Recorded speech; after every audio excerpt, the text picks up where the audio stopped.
I'm Julie Dool, and you're watching Spotlight on Sparks. My first guest today is Councilman Ed Lawson, and we are going to talk a little bit about the lands bill. Can you give us a little bit of history on that? So the lands bill is it's kind of resulted out of a meeting I had with Lance Gilman, and he showed me a map of the Tri-Center and what's out in Story County, and then the geographic boundaries of Reno and Sparks, and we can fit inside of there. Now, wow, this is an eye-opener for the region and the amount of jobs that are going to end up in Story County. And I got to looking at the map a little bit more, and then there's a fill-in kind of area.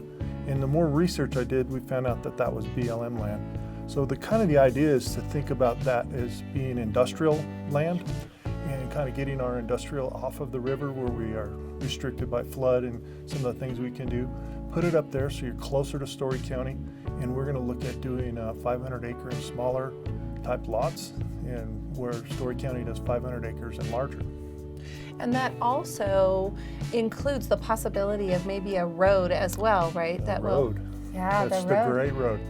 Yeah, if you've driven out that way anytime in the last year or so, you know the traffic is horrendous along I-80 in the morning and in the afternoons.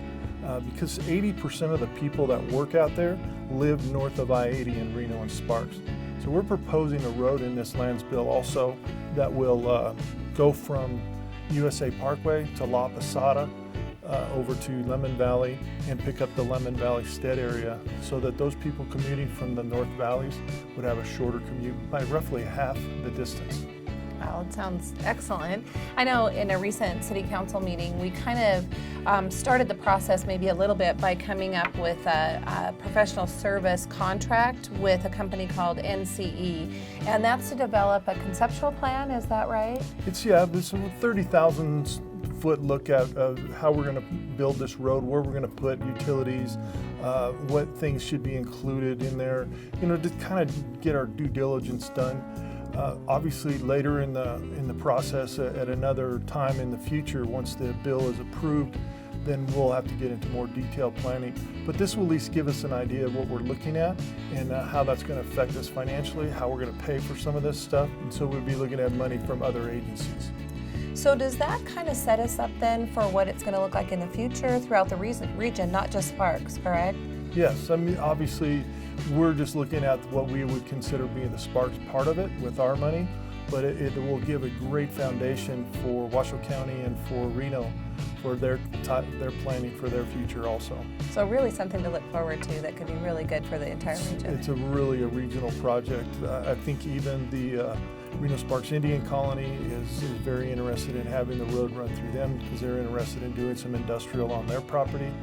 We think we can help with the effluent water problem in Lemon Valley by putting a pipe in there and then shipping that effluent water down line through Sparks Industrial over into Story County and maybe even to Fernley someday. So that we getting more use out of our water is obviously a huge deal in the desert. So it really sounds like just kind of a win-win all the way around. I'm trying to make it a win times 5. Yeah. Anything else you want to say about it? I'm just really excited about this. I think it's the game changer for us, for the city of Sparks, for the region, for decades to come. Great. Thank you so much, Councilman Lawson. I really appreciate you being here. All right. Thank you.